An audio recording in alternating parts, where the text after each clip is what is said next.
This is News on Friday. I'm Calebkoyo, live at the CoELIB TV studios at Egerton University, Kenya. This is News on Friday. Hello and welcome. 45,700 early pregnancies among adolescent girls have been reported between January and February this year. Early sexual debut, unplanned pregnancy, and a high number of births remain issues for adolescent girls. Where do we go from now as a nation? This is News on Friday. Headlines first.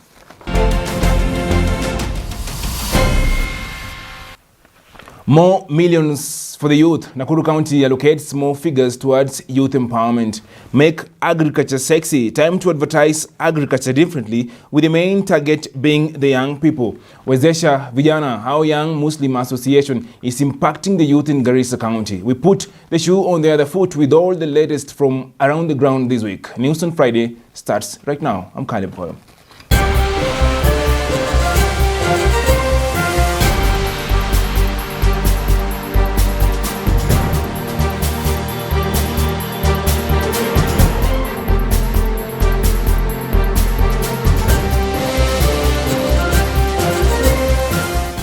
Nakuru County has set aside Kenya shillings 164 million for youth empowerment programs in 55 wards. The funds will help the youth start income-generating projects like posho mill, car wash, tailoring, welding, soap making, and boda. The projects also caters for disabled and women. Here is Dr. William Migwi, the County Chief Executive Officer in charge of youth, gender, culture, sports, and social services. Everybody, I'm Dr. William Migwi, Chief Officer, Youth, Gender, Culture, Sports and Social Services. We are here at Sarova Woodland Hotel having a meeting, a youth exchange meeting here at Sarova, involving youth from Kwale, youth from Mombasa and Nakuru County, and partnership of Youth Bilanoma and the Strong City to come and sensitize the young people on the importance of maintaining peace, especially during this electioneering year. Go to another level of industrialization. All this cannot happen if you don't have leaders. All this cannot happen if you don't maintain peace. As you are aware, in 2007, Nakuru, Kwale and Mombasa were among the hotspots. So this time around, we could not wait until that happens. It's a collaboration between these partners, the Youth Bilanoma, Strong Cities and the county government of Nakuru, Kwale and Mombasa, to sensitize the young people on the dangers of violent extremism and the need to maintain peace. Kama tutapeleka hizi filamu pale mtaani waweze kujiona. Kwa hivyo nilikuwa natarajia ningepata bwanyenye mmoja hapo akionyeshwa akigawa pesa na magari makubwa, ndio vijana wakiona waone ni nani hawa wanafanya hiyo kazi. Asante. And as you all aware, our young people in Kenya, many of them do not have jobs, many of them are idle. So as the county government and especially of Nakuru, we have already have initiative to ensure that our young people are engaged. One thing I'll be very happy and I'll congratulate His Excellency the Governor Kenyanjui is to create a Directorate of Youth Affairs, which is currently led by Director Josephat Kimemia. And having this directorate is actually to ensure that we are having youth empowerment program for the young people. This time around, we have an allocation of 164 million, which has been set aside to buy youth empowerment items. And I'm talking about posho mills, we're talking items like car wash machine, we are talking about of the motor, among many items. So what are we trying to do? When these items are being given to the young people across the 55 wards, young people. This program started last year, and this time around I'll also be very grateful to His Excellency the government because now we have more money for these young people, which is catering for the PWDs, for the youth, and for women. We are also going an extra mile. I've allocated 27.5 million of the items again, which are now being procured for the sport equipment, that is uniform, balls, and all those equipment that our young people from the ward had just done a requisition. So we are moving on with the program. After we got those items now, they will be distributed in the ward. And we are hoping that now when they get there, a lot of opportunity will be created for the young people, because sometimes our young people do not have job because they don't have capital, they don't have equipment to start this business. So we are happy for those initiatives, and also beside that, we are also happy for the county government because Afraha Stadium is being upgraded to international standard, and the works are going on well. At Keringet Sports Academy, again also, the works are also going on. We are hoping by May, June this year, this project will have completed and will have also uplifted the face of Nakuru in terms of uplifting and empowering our young people. So we are happy for the training that is going on here. We are going to be engaged for around 3 days, and I'm sure there will also be a person of this wherever they are. We had our audio, we did also a recording here. We have a group of really talented individuals here.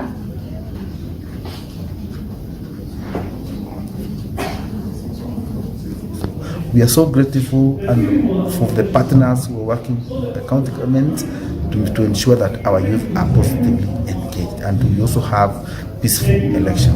The works are going on for the studio in Naivasha, at the Viwandani Social Hall. We are also doing a proposal for the London. Already we have completed London Social Hall, which is a mega social hall. Already we are doing proposal to have, already we have secured a room to do those studios, so we are trying to allocate money so that now again another studio is also done at London Social Hall. And this one again will enable to develop talent in terms of music, in terms of video for the young people. Because sometimes some of them have talent, but they cannot be able to record their music or even to have video of them. So that already in Naivasha, the works is going on. We are also allocating some money that will be geared toward another studio at London Social Hall. How much are you allocating for the two studios? The one for Naivasha is 7 million. So the one for London, we are allocating around, we are proposing to have between 5 to 10 million. But now it will depend now on how the budget will be. The private sector is the part of the economy that is run by individuals and companies for profit and is not state-controlled. This sector tends to make up a large share of the economy, especially here in Kenya. Well, what role does the private sector has to play as far as youth empowerment is concerned? Here is Ms. Waithera Gaido, the Vice Chairperson Youth Affairs at the Kenya Private Sector Alliance, also known as KEPSA. So my name is Waithera Gaido, and I wear many hats. One of the hats that I wear is as the Vice Chair of the ICT and Youth Sector Board in the Kenya Private Sector Alliance, as well as co-chair of the Agricultural Sector Network. I'm very happy to be part of this team that is putting together a policy document for the Busia County youth. And this is not a moment to take lightly, because a policy as a statement of intent then is describing the interests of the youth, not just as consumers, but also as producers and contributors to the growth and transformation of Busia County. So first and foremost, I would like to say hongera to the National Youth Council and to the UNDP, which is the United Nations Development Program, for being able to see the value of this particular process and investing very heavily in it. So the private sector is the engine of the economy of any country, and in Kenya I would say if the private sector is the engine of the economy, then the youth are the turbocharge of that engine. And the role of the youth, considering that 70% of the country is under the age of 35, play a critical role, not just in the present, but the future of the growth and socioeconomic transformation of this country. When we look at the latest statistics from the census, the 2019 census, youth constitute about 14 million, and that is youth aged between 18 and 35. 14 million Kenyans, and that is not a small number when you are looking at the economic growth or transformation or or even the stagnation or retardation of a country. And this process that has begun is really critical, especially in establishing the comparative advantage of counties, the comparative advantage of sub-counties, and the comparative advantage of each and every ward in every county. It is important to know not just what opportunities lie in each and every county, sub-county, and ward, if possible, even every village, in order to be able to solve those challenges and ensure that each and every village, all the way up to the county and even up to national level, or rather it would automatically impact national level, is actually in one way or another involved and in a socio-economic activity, and is willing to actually contribute to the growth of the village, the growth of the sub-county, the growth of the county. And from the view of the private sector, we see the value of bringing together young people in business, because they also have a role to play in employment creation, not just as employees, but also as contributors to employment creation. Young Muslim Association is an orphans first charity organization that was established in 1968 after war had ravaged northeastern Kenya. Today, they have partnered with Jamia Tulama for an empowerment program dubbed Wezesha Vijana. The project is seeking to positively impact the youth in Garissa and Tana River. Take a look. Today we are here to launch a program, Wezesha Vijana, which is basically empowering the youth. The program is funded by Jamiatul Ulama, or Council of Theologians from South Africa, and it is implemented by Young Muslim Association. The program basically targets youth from Garissa County and the Tana River. We are giving out 150 sewing machines and 37 motorcycles. Basically, we are here in partnership with YMA. We've been working with them for the past 10 years, from the time of the drought in the early 2000s. We have a partnership going with YMA, and we were informed about the rate of unemployment in this province, Garissa County and Tana River County. And then speaking to the members of YMA, we came to understand that, unemployment is really high in this region.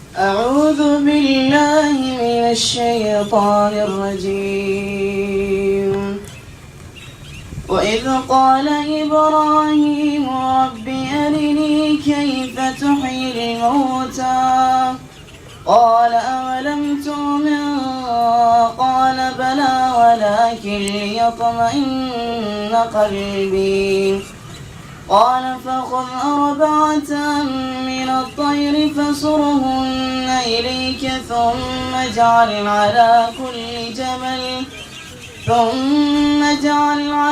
كل جبل منهن جزءا ثم ادعهن. Ladies and gentlemen, welcome to Young Muslim Association, a place of freedom and diversity. Do you know what?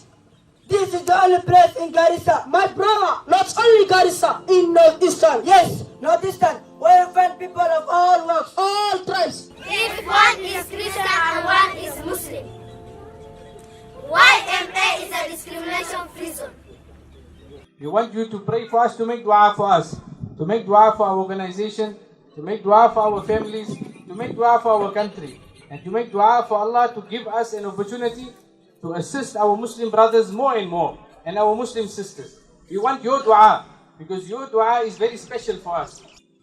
Tafadhalini sana, make sure that today ni wahesani wamekuja from somewhere else, na tunataka kuona the next function ni nyinyi mnakuwa wahesani.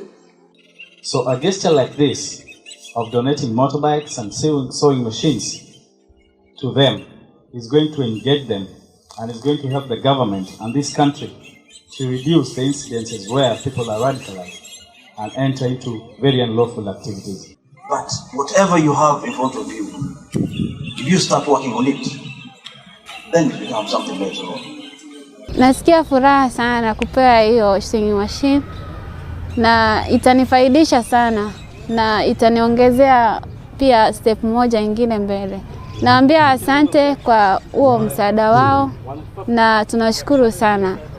Kutoka sasa vijana watakuwa busy kwa kuendesha pikipiki, masaa ya kusimama kwa barabara itakuwa imeisha.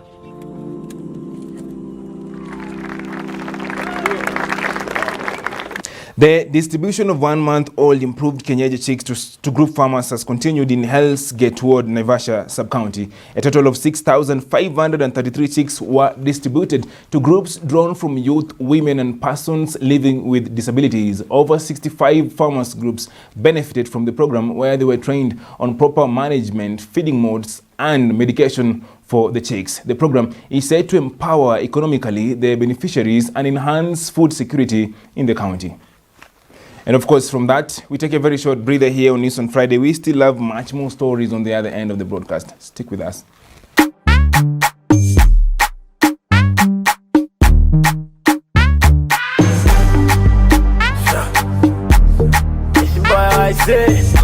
It's E. Kelly.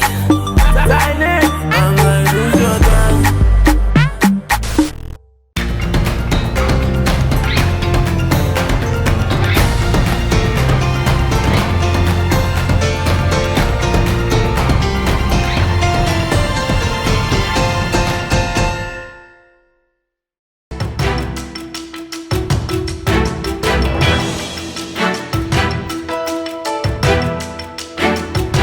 This is News on Friday. Welcome back. I'm Calebkoyo, live at the CoELIB TV studios at Egerton University, Kenya. News on Friday continues. According to reports, only 10% of the youth in Kenya are directly involved in agriculture. This percentage is excessively low compared to neighboring countries. There is a general trend of youth moving away from agriculture and rural areas as a whole. Well, it is time to really make agriculture more attractive to the youth. It is time to really advertise agriculture differently. Here is Tamara Kaunda. It's done by FOL. If you show this to a young people, a young person, a young woman like me, and say go into agriculture, they're going to go into it. Definitely not. I told the World Bank the same thing. If you want to make agriculture attractive, if you want to make it sexy, start by publishing it. Get a young person who's attractive, put them on this picture. I said this in Harare last year to say, can we try to make agriculture sexy? This organization, the UN, the FOA, whoever is involved in agriculture sector, the advertising, whoever you are, make agriculture sexy. This is a beginning point of making it attractive to the young people. Right. If you, the organizers, the frontiers, the people who are supposed to lead us are putting such pictures, what are you sending to a person, a young person from the village? You pick this picture and like, oh, this is what we're living. But if they see a young person here, very attractive like me, and you put me here, even the young men in the village, they'll be like, wow, I want to be like her. I mean, where am I going to find this woman? Let me join agriculture. I mean, this is practical. That's what we need to be talking about. So please, my request is that next time we're going to have such a conference, whatever is coming up, you can look for me on Facebook, Tamara Happy Face Kaunda. Put my picture there and say she's a farmer. Yeah, and a medical doctor, yeah? Well, most people, they like to see me, oh, don't look at like she's farming, she's a doctor. No, I want to be called a farmer. Right. Because the problem we have in Africa is hunger. We don't need drugs. I work in a hospital, and I can guarantee you 80% of the diseases, why we're losing young people is because of poverty. So why then can't we give them the nutrition they need instead of the drugs? That's my switching from medicine to agriculture. So that's what we should be looking at. Another thing, she's from Singapore, I'm from Zambia. The borrowing rate in Zambia is about 35% to 40%. You can say, yes, I don't have, I don't want to go to the bank or whatever. No, I've tried going there. But why should I to make such a suicidal decision to go and borrow at a 40% rate? It's impossible. I want to go to the government to borrow. They say, no, you need to work for the government for 2 years. but I need the project running. I've got people following me. They need to come to the farm and see what I'm doing. So funding, we're not looking for charity. Like, I was quite offended by the doctor lady who said, no, farming is not a charity. Yes, we're not looking for charity. But if you can give me $10,000 at a rate of maybe 5%, 2%, like the Chinese come, they come with a lower percentage, and they come and invest here and they beat us. I cannot compete with her even if she came to Zambia, because she borrowed maybe from Singapore at a lower rate. But look at me in Zambia, 40%, that's suicide. Right. So we can talk and talk and talk, but let's create enabling environment for the African youth. Because we can't have so much vast land, yet we are languishing in poverty. Netherlands cannot export to Africa if they don't feed their own people. Yes, I'm happy the young people are exporting, but why are we leaving our people? Why are they dying? African graves are the richest because we've lost so many young people to poverty and hunger. So we need to really critically look at agriculture as the oxygen for economical in Africa. It should not be a backbone. I can break my backbone today and I can live on. But if I don't have oxygen, I can't live on. So agriculture should be the oxygen of the economy in Africa. Thank you. Technical and vocational education and training TVET institutions are pivotal in equipping young Kenyans with skills to improve their employability or pursue solo careers. In essence, these learning centers were created to improve education standards in Kenya. TVET learning institutions are mandated to offer training in various disciplines. What is so unique about learning in a TVET? Here is Kate Kiguru's TVET story, courtesy of State House, Nairobi. My name is Kate Kiguru and I'm a software engineer. I run a company called CoELIB. We build mobile apps to help organizations simplify the way organizations collect, interpret, share, and use data to make informed decisions.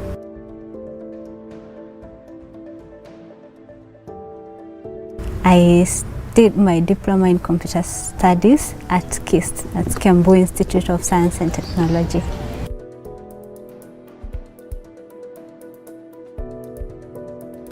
It was an unlikely opportunity, I would say. I had been looking for, I didn't qualify to join the university, so I was initially looking for a college to do journalism, because I thought I wouldn't qualify to be a computer engineer when I hadn't done physics. And it was taking longer for me to get an opportunity to join a school to do media and communication. And a family friend of ours was going to KIST to interview. She wanted to learn how to bake, and KIST was very well known for that. And she said on the same advert that KIST had on the paper, they had an advert for computer studies. And because she knew I had done computers, she said, you can go and try. When I went for the interview, I remember the lecturer looked at me and asked why I had gone. Well, I hadn't done physics in high school and I hadn't attained the minimum grade they were looking for in maths. And I said, well, I have done computers, or I did computers in high school, and I really loved that subject. And I would love for an opportunity, if indeed it's there, and I will give it a try.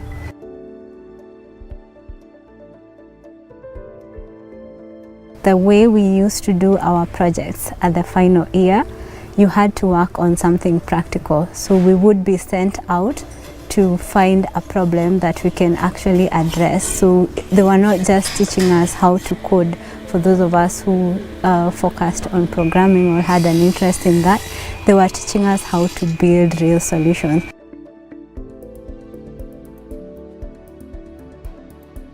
So we build mobile apps to help organizations simplify the way they collect, especially field data. So we started with Akida, which is a Swahili name for supervisor. I wanted to take away the need to have supervisors following field teams. Our clients is in very diverse industry. As I say, Akida can work for any organization that needs to know where their teams are, needs to collect real-time data and communicate with them.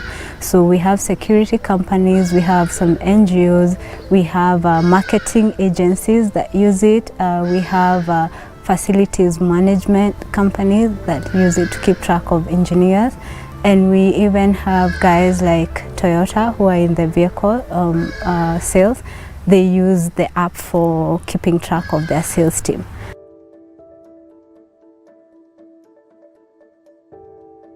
I know what it is like with Tibet, like the way you equip the students with the skills, that it becomes easier for even I as an employer to recruit from such an organization, because it will be easier for them to onboard than getting someone who has a lot of basics that I have to train before we can start making use of their skills. So for me, it's usually the first place I would go to.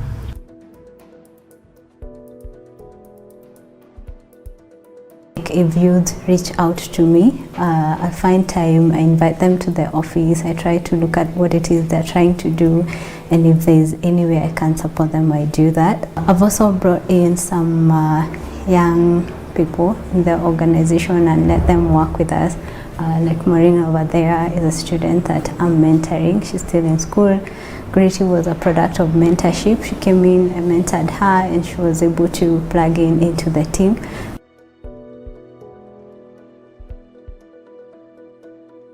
You only miss the chances you don't give a shot at. And that was the change for me. When I got accepted to KISS, I knew this was another opportunity for me now to get back on track to where I had lost it. So I know that girl out there was me, but life gives you chances. Take the risk.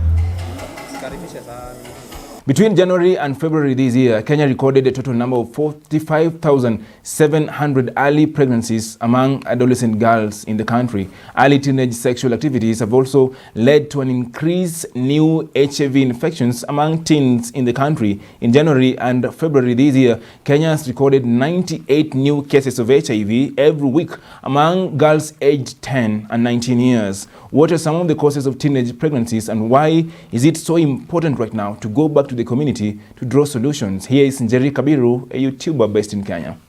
Today I'm going to talk about 10 things that causes teenage pregnancy, but then you can also have your input. Give me your input down there. A few weeks ago, I started this campaign and I slowed down into the campaign because of so many reasons. And I posted on this group called African Leading Women, and so many people commented on this post, so many. And I remember thinking, these are the causes of teenage pregnancy out of my experience. But I found out we are so many, the ex-teenage mothers, we are so many, and each person has their own view or their own perspective. And out of that, I collected, put them together, and here I am going to present them to you. Point number one is poverty. Poverty is a state of mind. How we bring up our children, we could be wealthy in terms of finances and all that, but we're bringing our children in a poor way.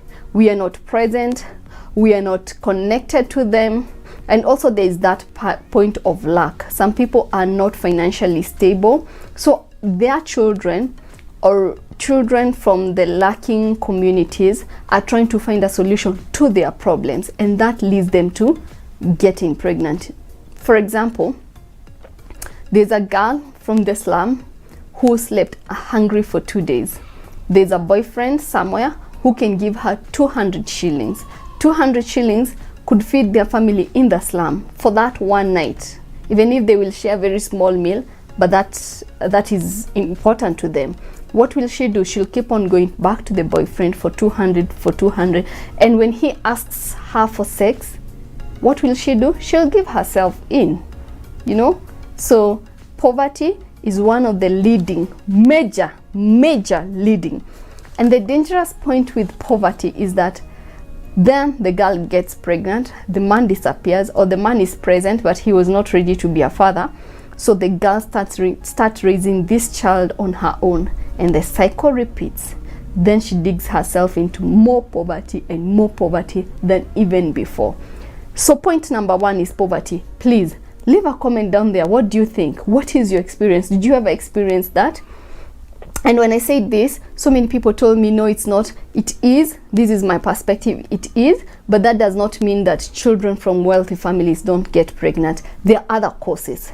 I'm just saying that children from the lacking family are more prompt to getting a solution to their problem that goes into teenage pregnancy. So that's my number one. My number two, oh my God, this was so loud on this African Leading Women post. Where I posted, so many people said ignorance. They know about sex, they know that they could get pregnant, but they were ignorant. What causes ignorance? That I'm still digging, I'm still trying to find. But one of the things that I realized that causes ignorance is lack of affirmation. Like a child knows this, but there is no one to confirm to her. No one is confirming about her beauty. No one is confirming about her intelligence. No one is confirming about who she is. So she will go out looking for those affirmation.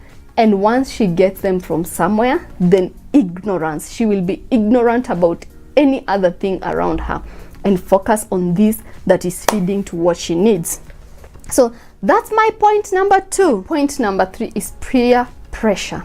This is where that children have bad influences around them. Bad influences are just their peers, their friend.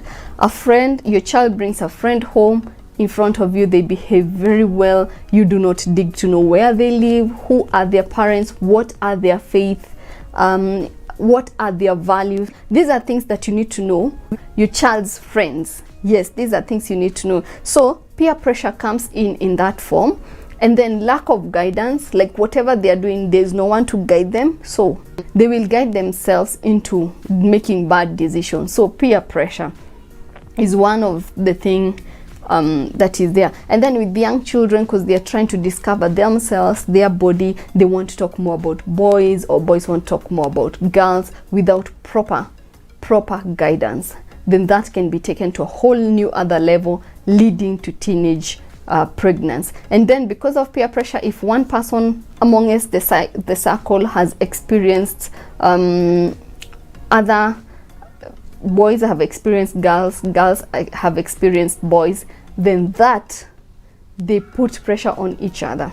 The fourth thing, adolescence. Adolescence is everyone I think knows what adolescence is, but due to body changes and feeling a certain way, the children start to think that they're grown enough, like they're big enough, I'm more beautiful now, I am an adult. They start carrying themselves as adults to a certain level, and that one they cause or they push themselves to wanting to experience new things, and these new things lead to teenage pregnancy. So adolescence is another cause of teenage pregnancy. The fifth one is lack of emotional support.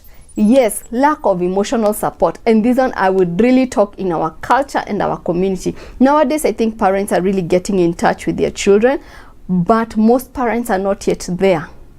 Please, talk to your child. Be the one to talk to them about sex. Be the one to tell them about teenage pregnancy. Be the one to talk to them about future spouse. What do they look for in spouse? Be the one to really talk to them about relationships are for later. Right now, education is more important. Make a friendship relationship with your child so that when you say these things, then they are more valuable. Emotional support is one of the major things. I would really urge parents, and especially parents now, that takes you back, because you really need to take care of yourself so that you can be emotionally available for your children, because most of us are more emotionally when it comes to getting angry, not talking to them in a very affirmative way, you know, telling your child, not listening to your child when they say something, and then you argue with your child like they're an adult. If you're not coming to consensus where you understand each other, most of the parents want to now bring the whole hurt feelings like I'm your parents. With this, generation, you have to go a bit different from our generation. So, and that takes me to the sixth point. The sixth point in this journey is technology. Yes, technology. All of us have bought mobile phones for our children, laptops, tools. If we haven't bought for them, we have them and we allow our children to use them. It's very good. You need to create a pattern and a trust. Keep on checking what your child is watching. Keep on talking to your child. Keep on following up. Keep on finding out what is she or he after. First thing for me, my child signs her phone with my email. I sign the phones with my email. I sign the phones with my number so that I get to follow up. What are they after? But most of us are so comfortable and we look at our children as angels. They are children. They will make childish decisions. So it's up to you to guide them. On technology, I really want to talk about this on technology. I saw this on YouTube and I thought it's a bit crazy, but it's so true that the technology, like for example, when a child is watching something on YouTube or all that, sometimes do not trust those apps. They will bring up content like ads that are not for children, and children just creating curiosity, and they get to know who is watching. We are not like nowadays in this world, we get to live under people's eye. They can still see us even if we don't see them. So what I would tell you, if it's your child's phone and everything, sit down, watch with them, have a pattern. Monday to Friday, no technology. Saturday, let's do it together. I think if not, tape your camera, the camera on the phone, the camera on what, put a tape there, let them watch when no one else is watching them what they are watching. I'm just saying that. I saw that video and it was very, very educative to me. So yeah, technology is one of the things. So my point number 7, so far so good. Let me know how these points are going, and I'm trying to summarize them because I don't want to keep you long here, but I want to give you this information. Please do not forget to leave a comment. Leaving a comment is very important. You don't have to say something, just say what you think about this video or your contribution towards this video. So point number 7 is denial of freedom. Most children feel like their freedom is denied. And I know parents, we want to be so strict, and it's very, very important. There's a difference between being strict and denying freedom. If you're denying freedom, that means you're just locking them in as prisoners. You're not letting them know why you're being strict. That way, they'll just wait for a moment, the moment that you let them go. See, they'll be like, see me, I'm going to boarding high school. Yeah? They come back later, after they close school, they first go and then come few days later to your house. So being strict is good, but can you communicate? I am giving you a curfew up to 6 o'clock because from 7 o'clock it's children, they should be inside. They should be inside because they are protected from rape, from making bad decisions, and that is why I'm putting you in here. So have reasons why you're denying them the freedom. So point number 9, and this is really, really, really also major in our African society, because I feel like we have to start changing the way we have been carrying things because of how the world is evolving. Neglect. Parents neglect their children without knowing that they're neglecting. When I was growing up, if my parent would give me more responsibility, take care of the baby, cook, and all that. And back then, it was okay because the society had not really developed in that way. But today, there's so much evolving that has happened. So much change that has happened. And with that, we can't neglect our children. Neglecting our children is giving them responsibility, adult responsibility when they're still children. Even if you want her to take care of the child, when you come back and cover it up. I know some of us cannot afford to have the house help. It's good when your child is helping you, but do not neglect them in a way, leaving that child to raise that child. You can give them responsibility to help you, raise the child for these hours. I'm coming back to take back my child. But when we come back, we want to sit down. When the child cries, you're like, Nani, take the child, carry the child. Why is she crying? No, you're back home, take back the responsibility of you being a mother and let the child be the child. So I find neglect to be very, very diverse and a discussion that can take days to really digest it. And part of this neglect, one other thing is that parents assume financial responsibility to their children. If you want your child to learn how to budget things, you give her 200, do the calculation with her. It starts like that. And some parents also neglect, like they live without thinking what these children will eat. They sorted themselves yesterday, they'll sort themselves today. You're putting your child in a risk of taking that responsibility, grown-up adult responsibility. That way they'll start feeling like an adult, or they'll start fixing the problem, going out to look for people who can give them something or some cash. Number nine, self-image. Self-image. Your child's self-image is very, very important. Teach your child how to be confident. Intentionally create confidence in them. Build their self-esteem. I know this will come down later and digest one by one, ways how to build your child's self-esteem, but I would really, really recommend that you build or you create awareness in your child's self-esteem. Who they are, their identity is very, very important. Last one and important, lack of relationship. Parents, your children are watching you. Who they become mostly is contributed by you, by school, their environment. School and environment, that one is optional, but you as a parent, who your child become or how they grow up to become depends on you. So I would urge you to really, really define a relationship with your child and create a good, healthy relationship. There's a time I told someone, once a week or once a month, you can go for an ice cream. It doesn't have to be very expensive ice cream, 50 shilling type of an ice cream. If you live in the ghettos and you're watching this, you can buy soda, like the glass 1 liter one, that is 70 or 80 shillings.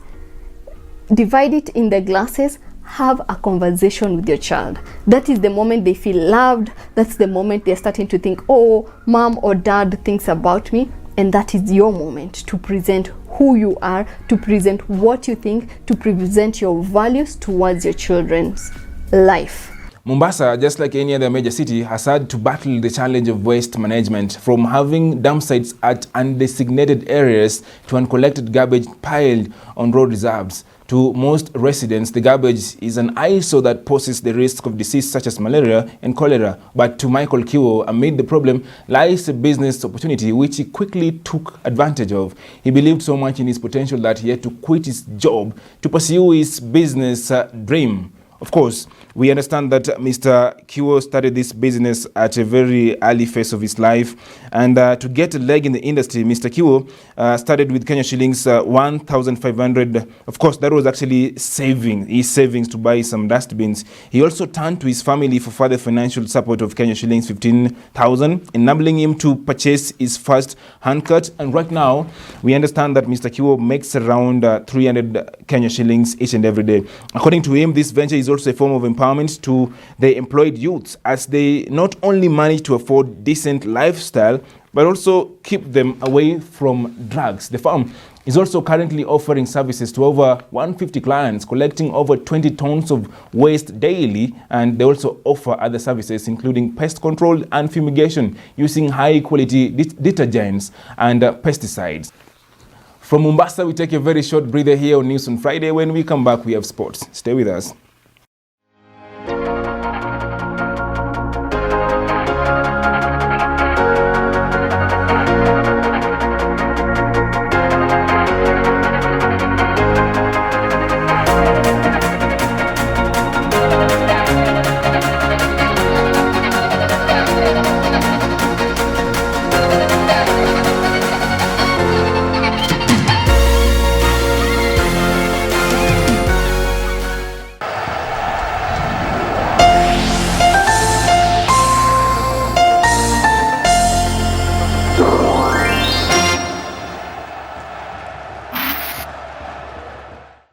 Welcome back. This week on Bowler's Profile, we look at Ruth Ingotsi, Harambee Starlets defender currently playing for EL Champions FC. The Harambee Starlets defender who has had a very long spell in Cyprus as a footballer, as she initially played for Lakatame FC before joining AEL Champions in 2020. The 27-year-old who can play in any defensive position is set to feature in the UEFA Women's Champions League later this year, actually. Of course, from that moment, I think we have covered all the stories that we had this week. We see you again next week. Remember to listen to me each and every day of the week from Monday to Friday on CoELIB Breakfast from 7 a.m. to 9 a.m. in the morning. Listen to Roxana Gishi as well on the Nutrition Mantra Show from 12 p.m. to 2 p.m. Listen to Brenda Viola as well, together with Bill Clinton, aka Mtoto wa Wanjiku. But just so you know, in Taliban, men were actually banned from going to work. If you don't have a beard in Taliban, you're not going to work. So most of them have been, of course, using some artificial beard so that they can just keep their jobs. That is how crazy it is somewhere else. So whatever you have right now, appreciate it. Wherever you are, whatever you do this week, just remember to be amazing. I'm the once amazing, always amazing Calebkoyo. See you all next week. Take care.